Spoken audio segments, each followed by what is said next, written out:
Their off-field problems last year, for the first time in 4 seasons, they won more home games than they lost in 2012, and they've lost just 1 of 7 at home since Castleford were last here on June the 4th. Well, these supporters, Steve-O, will be delighted that they are back here at Odsal Stadium, or the Providence Stadium Odsal as it is now known, because this time last year, if you remember rightly, there was a huge cloud hanging over this club. That seems to have cleared. Yeah, and I think the players are respecting that. The fans certainly turned up. They did not desert them, the true fans of the Bradford Bulls. And I'm very similar to John Keir tonight. It could go either way. We're obviously pinpointing the fact that Castleford without Rangi Chase is such a great player. We know that. But Bradford cannot take into easy against this Gareth O'Brien. We know he's got the quality. No doubt Francis Cummins, the Bulls coach, will say, let's put him under pressure. Let's try to unnerve the youngster. He may come up with a few errors. We'll have to wait and see. But it was a rough and tough one last night. I think it'll be a little bit rough tonight as well. Might be the same. We're counting down to kick-off. And on 0, the referee will blow the whistle. And Kirk Dixon will kick the ball, and we are underway. And a vital match for these two. First collision is a big collision as well. And Jake Webster trading blows with the big man, Manesi Manakufoa, the Tongan international. There is Matt Diskin at dummy half. Chev Walker brings it forward. Good basic rugby league by the Bulls. Nothing fancy, just get good ground forward, but that's a great tackle. Jonathan Walker in very quickly. This is Danny Addy scampering away. Substitute in the first 2 of the year, Danny Addy in the starting lineup tonight. And Brett Carney with the kick into open space. It's not a bad one either. If you can just split the winger and the full-back. The chase is good. They've got the good numbers. Now there's a Carney operating in Super League again. It's Justin Carney, and there he is. The 24-year-old former Sydney Rooster. He's on a 2-year deal. And Kirk Dixon back in the side. He's missed the first 2 rounds.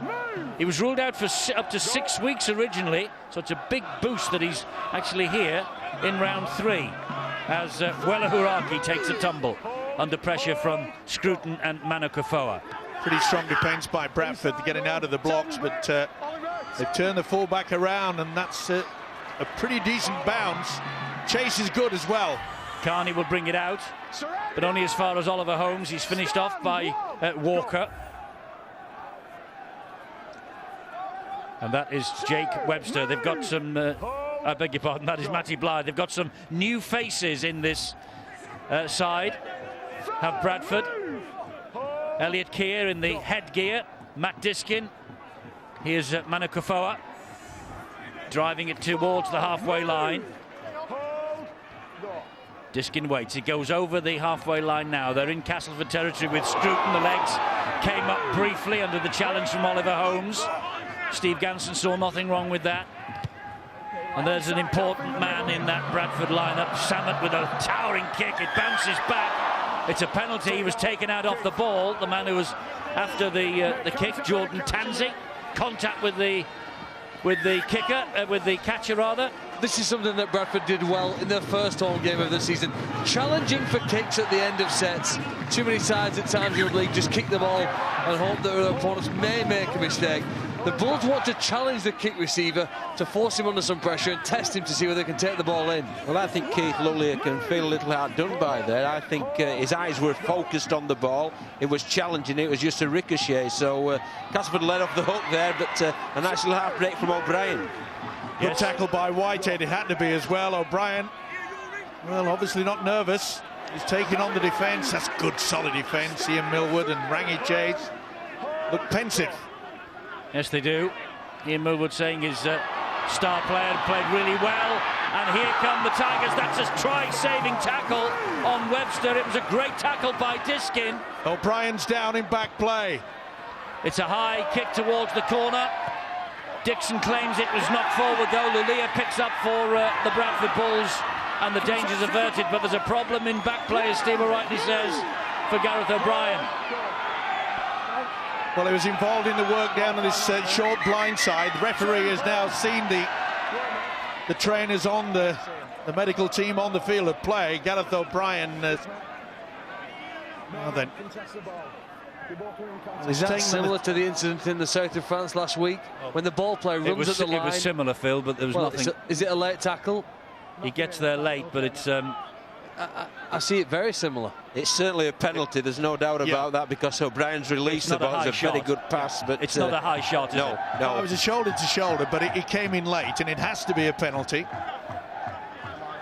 Now then, well, has it? Now the fact that the ball has moved on, and there's been a couple of... Well, that happened again in the south of France. Player went on, and the referee eventually sent a player off. So you can't say that because we've played on, we can't have a penalty. It's very difficult because once you've passed the ball, you automatically relax. And that's obviously the state that O'Brien was in. It's a lovely pass there, and Scruton does follow through when I'm certain that perhaps he could have pulled out. Well, I've just heard Steve Ganson telling the Castleford Tigers players that they've checked it upstairs. That's Richard Silverwood, and there was nothing in that. So play on is the version. Well, it's all down to the interpretation, but Nick Scruton certainly. Now, it's similar, but it's not as late as last week, Phil. I don't think, even in slow motion. Do you? And I think it's a shoulder onto shoulder. Well, I guess Catalan won the appeal this week. Might even time it, Eddie, to see whether it is as late.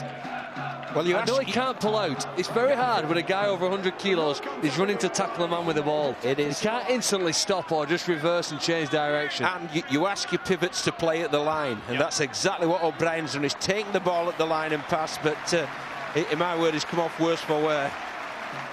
Yes, he has. He looks very groggy, doesn't he, Gareth O'Brien? Well, he had sort of a whiplash, didn't he, on the neck, and Ian Millwood obviously appealing to the officials that surely they should get the penalty, but as Eddie has already mentioned, that is not going to be the case. Well, that's not the best start for the coach Millwood, and neither is it for the young standoff Gareth O'Brien. Well, there's the man on the left of your screen, Rangi Chase, that he has replaced. And Gareth O'Brien, what did he last? Well, they say 3 minutes 39 seconds by the looks. Well, the biggest problem is Bradford's coach Francis Cummins would have taken note that the ease that the Castleford Tigers came down on that left-hand side in attack. That was good movement, good centre play, good offload eventually by O'Brien. Okay, he took the knock, but he's taking them on. Samet again will pump the ball downfield. Jordan Tansey's underneath it while he brings this ball back. Let's get down to Rod Studd for news on Gareth O'Brien. Well, the Castleford medical team are examining O'Brien now on the bench, Eddie, and he's very, very groggy. Darryl Clark having gone on to replace him just 3 minutes into his debut. But remember, they've got to be very, very careful here, Castleford, because he's not their playing asset. He's Warrington's player, so they'll be doubly wary about putting him back on if he's not fully cognizant of what's going on out there. And they're giving him the full head test at the moment just to check that he isn't badly concussed. But he doesn't look too good, Eddie, I have to say. No, he doesn't. I think it was whiplash as much as anything else, wasn't it? I mean, these players, they collide, and it's almost like being in a car crash at times. The speed that they come together and they make the collision, and bang. And again, they're coming down this left-hand side. They're obviously pinpointing the standoff Danny Addy. Just spotted that final score going through the bottom of the screen from Huddersfield. The Giants have beaten Wigan 22 points to 10. What a fantastic win for Huddersfield Giants. They are the 100%ers of the Super League, the Giants. The last 100% record, and survives a Wigan challenge. A Wigan challenge, I must say, though, apparently we're here without Sam Tompkins. Yeah, it's very interesting to see in this game, Eddie, what's happened with Castleford, because it looks as if Adam Milner has taken up the half-back role, and as if Daniel Clark's gone into the dummy half-hooking role. So we'll see if that has any effect. See if this has any effect. Samet has hacked the ball forward. It's going to... No! He's dropped it, Samet. He knows it. Oh, but he went for the style. He went for the half pike. He really, all he had to do was just slow down and take it down. This is not the Olympics, mate. What about the speed of Brett Carney to be onside from this? Is he just behind the kicker? He is. Yeah, he is. He's the closest player in the white shirt to him. He works hard here, doesn't he, now? Other players just anticipate. It's a wicked bounce. And then accelerates the hard, kicks it through. Play on because Samet kicked it, but the ball, I think, bounces up hard just in front of him. He dived. He should have just dropped on the damn thing. Well, you talk about white line fever. That is a golden opportunity just thrown away. Yes, no try is the correct decision. Style over substance, shall we say there? Yep. To be fair, he was running at 25, 30 miles an hour. Eddie, the ball bounced in front of him. You claim the ball and put the blessed thing down. Yep, I'm with you, John. I think, I mean, you're saying that he went for style and he went for the big dive and the spectacular. I think you're right, he's got to catch it first. And I think that's where the mistake was. He just didn't catch it. Well, I'm glad you agree, Eddie. But I don't think he was going for style, Steve-O. I think that the fact that he just dropped it. He dived. He didn't need to. Simple.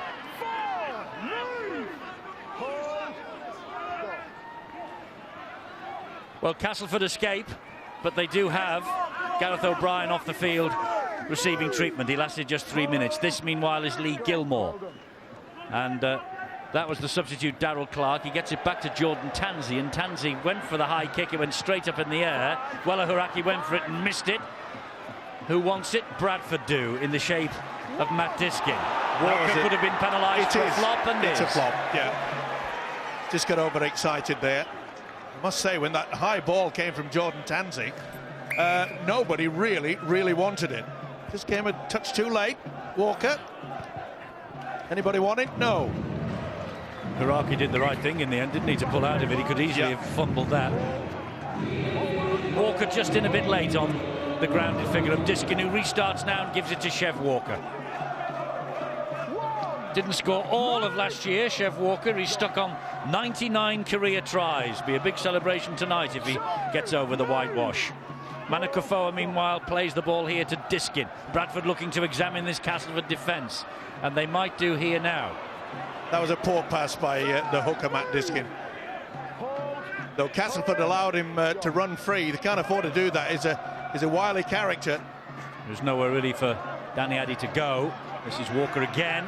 He gets Bradford to within 5 metres of the line. There's Diskin. The ball comes infield. Can't get it away, though. Danny Addy again. He will play it to Diskin. Diskin tries to slide the kick in. Oh, it bounced off the legs of He's got it put offside. Yes, he was, because he was in front of the kicker. Danny Addy was stood in front of the kicker. Well, this was he played the ball. That was a poor attempt. Not the best by Matt Diskin. I think it was a poor minute for Bradford. You know, they had one big player where they had 8 players all ready to attack.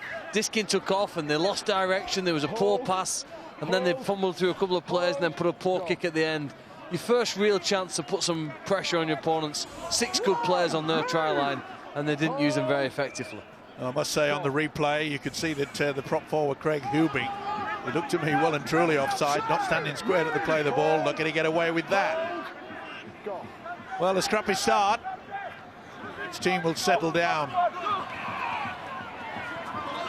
Jamie Ellis, tackled by 2. Samet was one of them. And also there was Tom Alberson. Here now again comes Oliver Holmes, his 50th Tigers appearance. And he played the ball there to Darrell Clark. The runner is Walker. Alberson's after him with help from Chev Walker. Down he goes. Last tackle here for the Tigers. Again off the boot of Ellis. High, claimed by Carney. And good timing from the chasers as well. Certainly was. He just held off. Kirk Dixon looked as though he was going to go high, but he just stopped in time. But that's great defence. It is Jamie Foster with the run. Jonathan Walker coming in very low on that occasion. It's always difficult for an official, especially Steve Ganson, when 2 players hold a man and you find a man going and crashing deliberately low into the knee.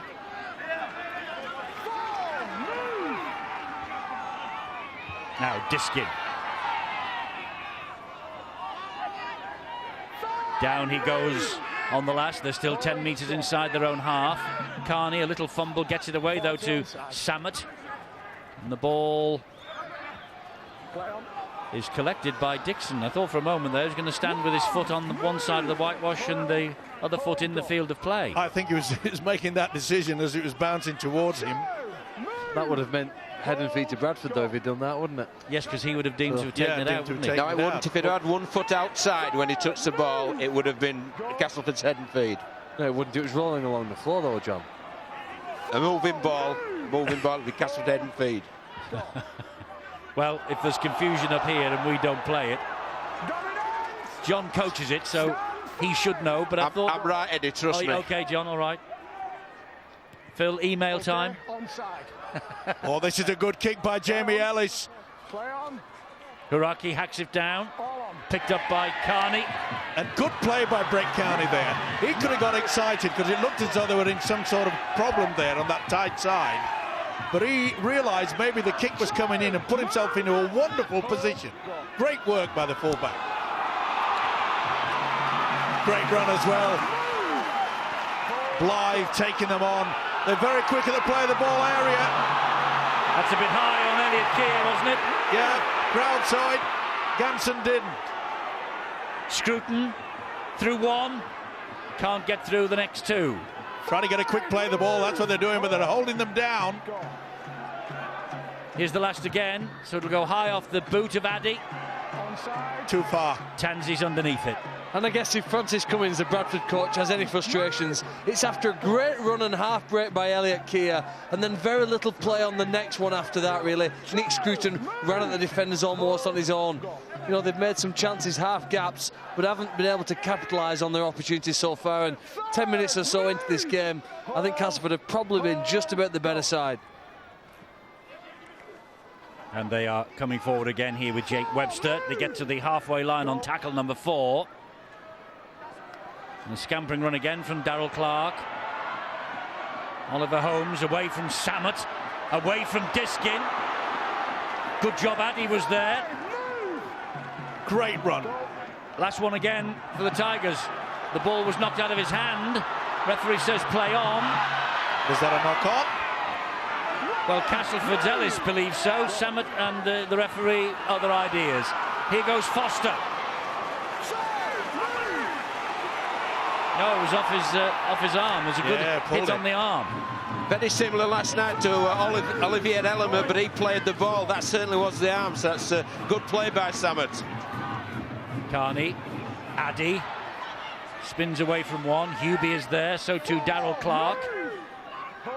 Centre field, midway inside the Tigers' half of the field. Jared Samet was spectacular here in the opening weekend against Wakefield. This is going to be a high one, surely. It's with Carney. It is high. It's an invitation to the chasers to chase. That's knocked back. And it's passed inside. There's going to be a decision for the video referee here. Carney has touched down. But how did it get to him?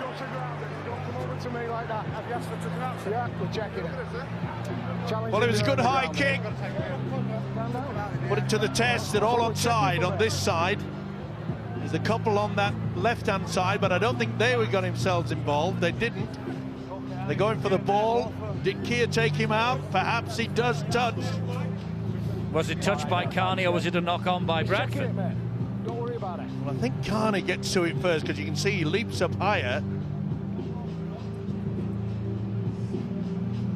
I think Elliot Keir does really well. He's contesting the ball, isn't he? He's sandwiched between two players, maintains his balance and then gets possession when it bounces up in his favour here in front of Tansy. It's definitely gone back off the Castleford player. The Castleford player, that is for sure. I think it's Justin Carney that's knocked it back. But what a great high kick. That's when you put pressure on the opposition. What a great challenge, Steve. 4 Bradford players to 3 Castleford in that frame there. That really shows the urgency of the Bulls' chase there and challenge for that ball and all kick.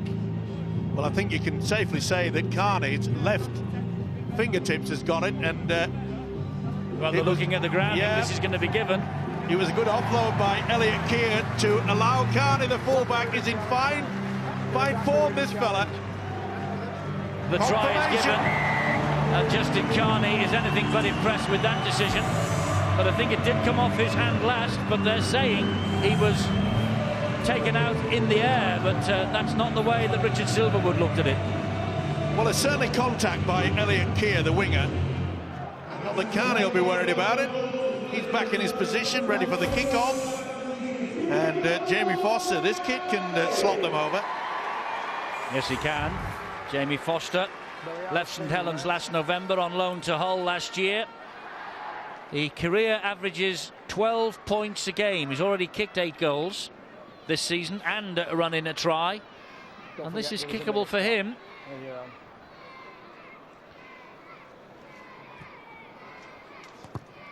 He doesn't let me down. He doesn't let his team down either. More importantly, it's 6-0. Well, perhaps against the run of play, they were in a good position. It was good work there, wasn't it, by Jared Samad. Grabbed the arm. Here's the high kick. Here's the pressure. Does Keir get involved? Either way, he picks it up, and that was a wonderful offload. That's good, quick thinking there by Elliot Keir to allow Kearney in for the try. And he scored in all 3 rounds so far now as Brett Kearney. He got a try in his 70th appearance for the Bulls at Hull last weekend. So the opening try of the match to the Bradford Bulls. There's the try scorer. They met, these two, on the very first weekend of Super League way back in 1996. The Bradford Bulls winning, well, Matty Blythe on that occasion. Has just contacted with one of his own players. And Elliot Whitehead, I think it is. Yes, it is. Whitehead. He's on the floor. He's having a bit of trouble regaining his feet. Meanwhile, it's taken forward bravely and strongly. Yeah, his own player really rattled him. It was a knee in the side of the head. That's a great kick. That's all about using your brains, and he certainly did then, did Danny Addy. That's a great set, Steve. But when you think they received a kick-off, and now they're going to have a scrum 10 metres away from the Castleford line. I'll tell you, this surface is very good at Odsal, and I think it's lent itself to a quick game there. And my word, he did get clobbered, didn't he? Matty Blythe has quite a hard knee by the looks of things. But fortunately, even though his ears are ringing and his head is aching, Whitehead will head upfield. Well, it looks as though Whitehead, you mentioned the strong, hard knee. But Whitehead's got a strong, hard head. That was he's packing down as well, yeah. Packing down in the front row. That's all you need. Go into the prop, son. Have a rest. So Bradford ahead by 6 points to 0. Justin Kearney taking it forward for the Tigers, who haven't won away from home in almost a year, losing the last 10 on the road in League and Cup football. It's a record that will concern Ian Millwood and will have to be put right if they are going to make it to the playoffs this year. What you could see there, Ian Millwood was saying, look, quicker to the play the ball. We've got to try to catch this Bradford defence on the back foot. They're not doing that. They're allowing the Bulls to get back, get the set one line of defence, and it's pretty solid at the moment. And it's time for the last tackle again, and Castleford still inside their own half, but Jamie Ellis with the kick was going, I think, for a 40-20, but Brett Kearney cut him off at the pass. Decent chase though by Uraki, and Michael Shenton back at his original club and captain now. Shenton. You do feel, Eddie, though, Bradford are winning in modern parlance, this arm wrestle, because they turned the ball over 10 metres from the Castleford line. With that one, Kearney fielded the ball 30 metres away from his, so they'll just keep grinding away. And it's quite obvious that reverse pass, take it out one way, then bring it back on the other, is Diskin is controlling things. And again, another good kick. Will it hold up? Yes, it will. Yeah, that's even better, isn't it? Because look where the Castleford Tigers have to run this ball away from their own line. Tansey was stood on the whitewash then. He made 10 metres, and Kearney is going cross field, and he's grounded underneath his own sticks. Chev Walker, great defence. Here goes Dixon. This is a wonderful example of the Bradford side controlling the game. We saw the kick earlier from Addy. Then we got the other kick across. It's all about the pressure. He was trying to offload that, Hiraki, in an impossible situation. It amazes me, while experienced players want to do that when you're only about 15 metres away from your own line. It's just not on. Well, if you're under pressure, keep hold of the damn thing. That's what the arm wrestle's all about, Steve-O, and Bradford have been more patient.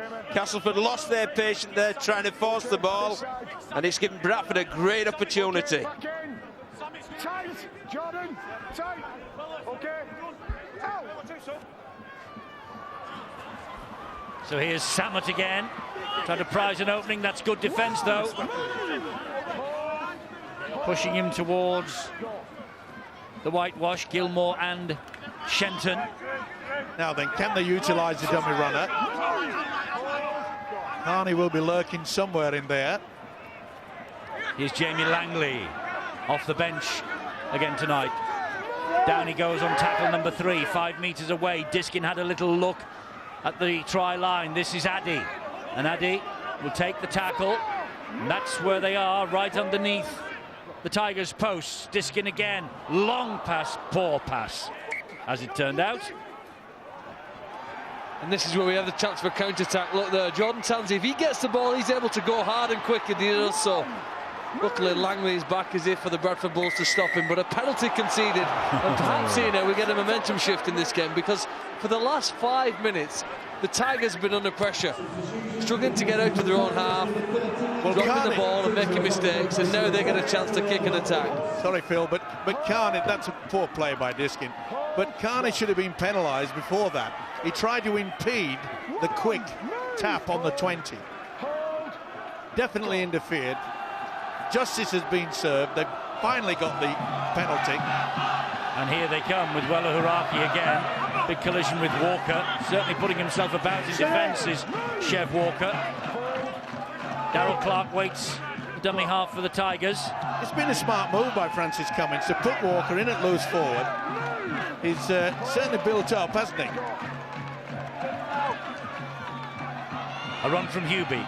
Good pass from him as well, did really well. Little dab forward by Adam Milner, but watched by Elliot Keane. He was away, he thought he was. Milner held on to him, and too long. He tried his damnedest, he knew that his side was in a predicament. He tried to get away with it. It was adventurous from Milner to kick through, wasn't it, on the third tackle? Very hopeful that something was going to come from that. Yeah, I'm with you, Phil. I felt they'd got Bradford on the back foot, and a quick play of the ball may well have presented other opportunities. Well, here come the Bulls again. Ooh, and Whitehead offloads. Got away with it. Matty Blythe picks up the loose ball.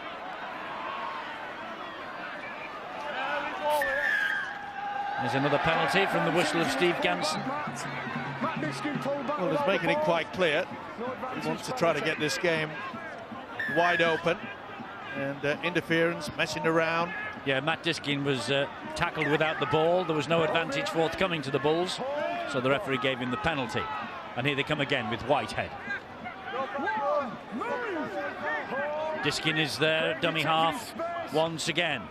The ball again finds its way to Adam Sidlow. And this one next to be the big play here, you see, he's tackled just without the ball. This will be the big play from Bradford here now. They've got all the players moving.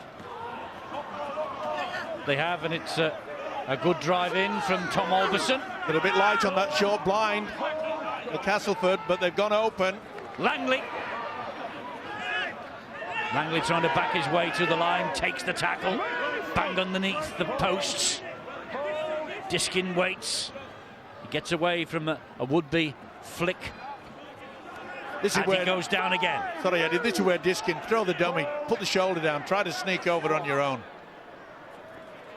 Carney gives it out wide, looking for Foster. Foster palms it down to Lulia. Shenton was very quick, very alert, very good. Yeah, he stood his ground, did the right thing, but they've still got a lot of movement to get upfield here of the Castleford Tigers. Yeah, it's a decent place for Bradford to turn possession over again. Yeah, well, and that's why you can take the option of the kick. If you know what's coming on, get the defence sorted out and put the pressure on them. If they can keep them to the 30-metre line, they've done the job. I mentioned Castleford's poor record away from home. This is a pretty bitter-sweet ground for Ian Millwood, the coach, with his 3 clubs, Saints, Wigan and Castleford. He's only won here twice. Ooh, they went early in the tackle count, kicked on the 3rd, nearly caught out this fella, Jamie Foster. He had to race back. That's a good quick play of the ball. This is where the Tigers have been caught out. Oh, why did he do that? Well, it was unlucky, wasn't it? Lulia tried to dump it out onto Foster's arms, and he just overrun it slightly, Jamie Foster. Had that one stuck, it would have been very interesting. Look, he was away. It's always difficult to ask a player to try to offload in heavy traffic, and yep, he would have been cleared, he knows it. But why are they testing their arm when they've just received possession? 24 minutes gone, Bradford ahead 6-0. Nothing between them really on the scoreboard. And this is a chance for Castleford to build something here.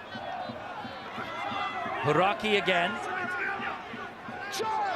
First caught the eye, didn't he, for the Crusaders? Wella Huraki went to Leeds. Oof, big hit. He's putting himself about, Chef Walker, isn't he? Is he ever? That's, you know, coaches often do that. Get the three-quarters, say you've lost a little bit of pace, but we'll put you into the forwards and get through some work, and boy, has he done that. Huraki again. Referee calls held in the background. They do release. Tanzi, crossfield kick.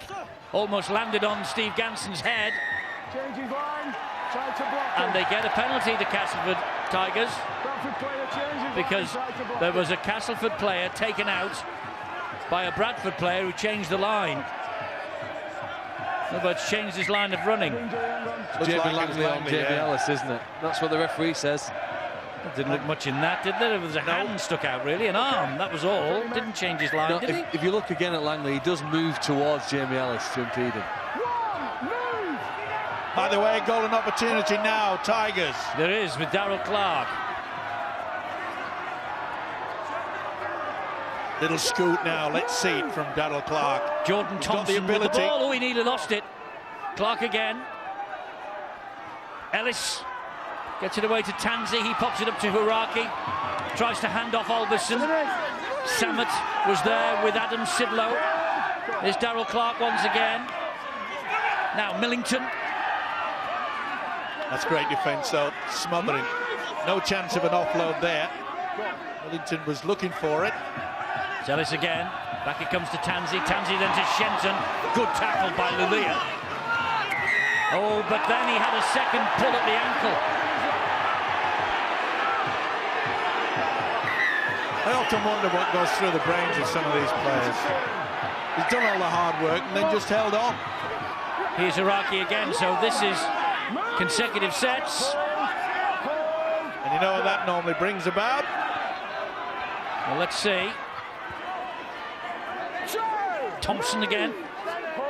Clark in a dummy half, 10 metres away. Nathan Massey. Walker on his back and he just holds him short. Clark looks one way, looks the other. Ball goes backwards. Was that touched? Yes, it is. It's another set of 6. Third set coming at the Bradford Bulls defence in quick succession. Clark hanging on. Good defence though from Bradford. Penalty, ball stealing. Well, Rangi Chase gave the signal and then Steve Ganson gave the signal again. All the team is on a caution. Repeated infringements. Next infringement, penalty, they're in the bin. Here goes Dobson, great ball, Ellis! Great try. Great work from Thompson too. Well, we normally say penalty, penalty, try. There's great excitement in the coach and Rangi Chase. We say penalty, penalty, try, but we say here penalty, penalty, penalty, penalty, try. That's some penalty, Eddie. Well, it must have been 3 or 4 in a row there. And Jamie Ellis, well, the pressure just told on that Bradford defence. They defended manfully, didn't they? But they couldn't keep him out. Well, it all came about by Lulia hanging on, giving them the opportunity. They get another 2. Great work, though, by Jordan Thompson. What's the footwork here? Thompson gets it, in and out. Anybody there? Yeah, he is. Great work by the little halfback. To the joy of the Tigers bench. Steve-O, that is a reward for the new interpretations, because the referee gave the signal, the team were on a warning. Heath-Lestrange tried to slow the game down, asking the referee. He waved him away, Cass got on with it, and they scored with that set. So that's a great interpretation of the new rules. Jamie Ellis is continuing with the goal-kicking duties, even though Kirk Dixon's back out there. Been kicking really well this year, and makes no mistake with that. We're all square. Bradford 6, Castleford 6. Well, it was inevitable in the end, with so many penalties, so much pressure. What's impressive for me, Mike, is that Gilmore and Thompson both make passes. A lot of forwards in rugby league for the last decade or so have just held on to the ball. Both sensed the chance to create some space, and I think the Castleford Tigers knew they had to convert some of that field position into points.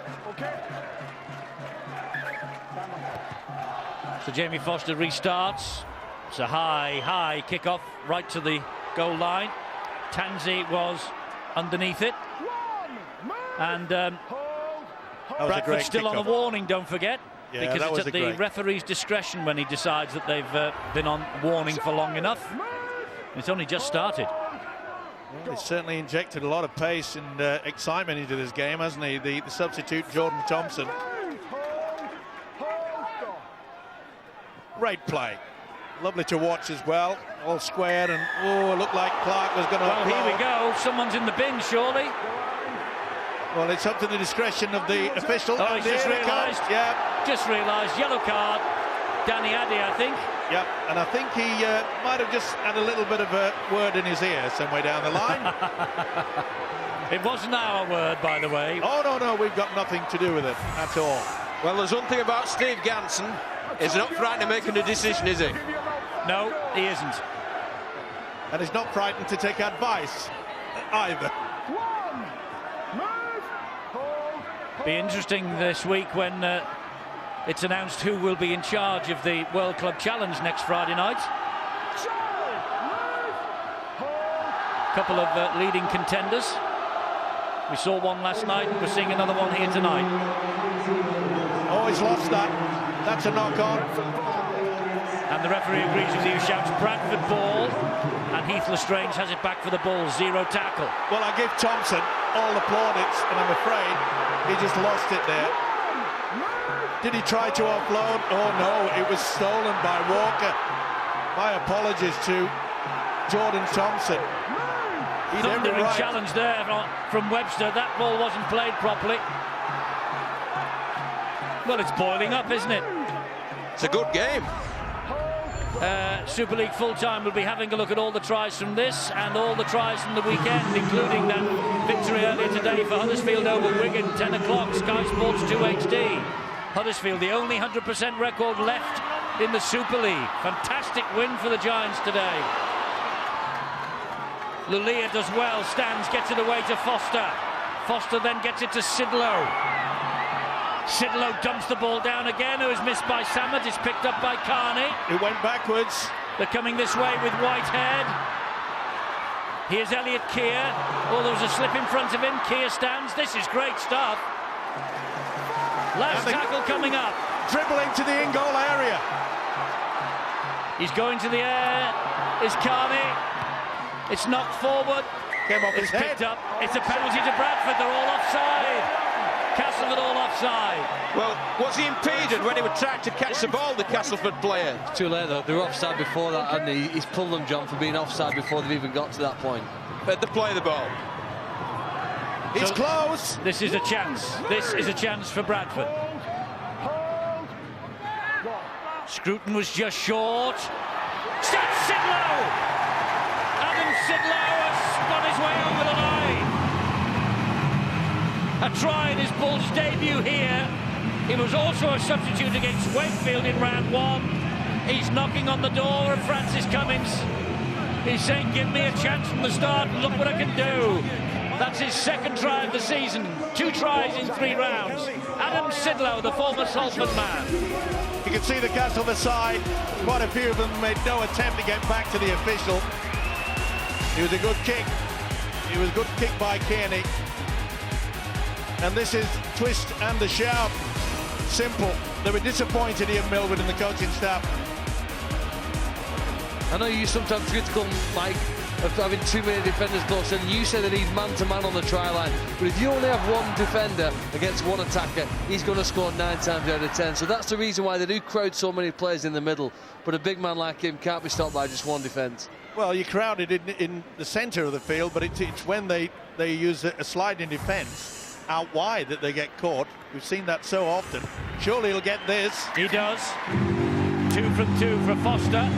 12-6 to Bradford. Good contest. It certainly is, and you can feel and you sense the crowd a little bit slow to get going, but now it's all on. What a great moment. Not a good moment for those two, but conceded. He's happy. Every right to be. It was a good spin. They're seeing Millwood and Stuart Donlan, the coach and assistant at Castleford, alongside, watching from behind the sticks on the big stand on the right-hand side of this ground as we look. And I suppose we've seen a repeat of what happened last night when a team had a player sent to the sin bin. The team with just 12 men scored next. The Dragons did it last night, and the Bulls have done it again tonight. So a sin bin doesn't always mean that your side are going to concede. The Bulls have converted it into increasing the lead. And Danny Addy is still on the sideline, waiting to be given the green light to return. Here's the try scorer, Sidlow. And that's 3 good drives by the forwards. They really are intent. Lestrange, good run from dummy half. Sidlow again getting himself really involved. Ooh, that might have been forward to Carney, but play on. Last tackle coming up. This will be another high one, or should be. Samet. Oh, he's gone for the corner. Picked up by Jordan Tansey. Oh, he's running laterally. They're after him, and they've got him. I've been very impressed with Bradford's kicking game, whether they've done the short side kick or put it to the air so that as Castleford are receiving it, they're challenging them. They've had a really, really clever kicking game. Well, that shows up, John, by the fact that Castleford have been camped down for virtually most of this first half in their own territory. Milner trying to work the ball away from acting halfback. Tansey now in that position, gives it then to Ellis, and Ellis with height and a bit of length. But Carney pouches it safely, gives it then to Elliot Keir. It's a little bit of a crooked chase from Castleford. They get to him though. 4.5 to the break. Foster. No way through. Composure by the Tigers now. They've got to make sure they don't give away a penalty. I've been impressed with the Bradford defence, but I've also been delighted with the way that they're crisscrossing. They've take it one way, then the other, trying to confuse, and he's away. Beautiful break from Jared Samet again. He couldn't get the pass away to Carney, and what's more, he's lost the ball. And here Castleford have a penalty. Well, Samet, nice step, made the break, but he should have passed. He should have passed here. He had the support. Bostic with the impact. Shenton got right into his face. Took a knock for his troubles, but nice break. Well, he did that about 3 or 4 times in the last home game against Wakefield. The wow of the game, Jared Samet. Hold, Jamie, hold. Go. So Castleford, they have a chance here with Gilmore. Oh, he got that ball away. That was touched. I think that's going to be back to 0. It is. Yeah. Good refereeing there by Gansett. The Bradford crowd disagree. Surprise, surprise. Darryl Clark. 30 metres away from the line. Millington taking it forward. Solid defence again. Got it right, the referee, didn't he? Back to 1. Yes, he did. Spot on. Massey takes it forward. Nathan Massey, sin bin last week against Leeds. Here's the man who has pepped them up a bit, Jordan Thompson. Clark wants to get on with it. We're on the last tackle. Down into the area. Oh, was he taken out there by the defender? I don't think so. They were both running in the same direction. The Bradford man doesn't have to get out of the way. Not a bad option by the hooker as well. Was there a lean into? Millington No. says Elliot Whitehead was impeding him, but it would have been difficult for Steve Ganson to give that. I know the Tigers are 6 points behind, but when you consider that they've lost one of the main playmakers and organisers, Gareth O'Brien, inside the first few minutes, they'd have to be relatively pleased. It gives them a chance here, if the score stays at this point, to regroup, take some instructions from the coach and maybe some advice of little things that they may be able to tweak just to improve things in the second half when they were so disrupted early in the match. It was a very interesting point that Rod made about Gareth O'Brien. Immediately he came off. Of course, they do have a duty of care to him and to the parent club Warrington, don't they? They've got to be a bit careful with him. Yes. They can't have him on loan and send him back injured, can they? Nope.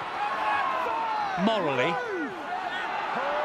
But for the integrity of the game, we can't be thinking about the other club when he's here. No, I bet his absolutely. health is his only thing, the only thing I'm concerned The with. health is more important, that's right. Well, a bit of fortune there. A pretty hard kick. That might be a topic for you for back chat on Tuesday, you and Rod. Well, I'm sure About Rod, duty of care. Yep. In a loan spell. In regards to the player or Rod Stubb. Well, I'm sure Rod's got an opinion. Sidlow will drive it forward. A minute away from the half-time break. Bradford would give their eye teeth to score here. Langley. Held up on the line. Stumbles. Plays the ball to Heath Lestrange. Scruton on the charge. Scruton so close. Big three tackles coming up here for both sides. Lestrange under pressure gets it away to Carney. He goes back amongst the heavy traffic, takes the return. Carney again. Nice little switch of play. Excellent stuff. And a lovely run coming in from Algerson. He's just short again. Francis Cummins on his way down to the dressing room. Oh, and they tried to get it wide, and Justin Carney to the rescue. Well, it was worth the effort, trying to just flick it and hope it didn't come off. I knew there were only seconds remaining of this first half. There's the half-time siren. Francis Cummins making his way to the dressing rooms to offer words of advice and encouragement to his team. Adam Sidlow's try separating the two sides at the break. Carney with the first try on the 13th minute, improved by Foster. It was 6-0. Then Jamie Ellis with the try and the goal for the Tigers on the half hour, 6 apiece. 4 minutes later, Sidlow over for the try. Foster improved again, 12-6. Good contest, two local rivals going hammer and tongs. This could go anyway.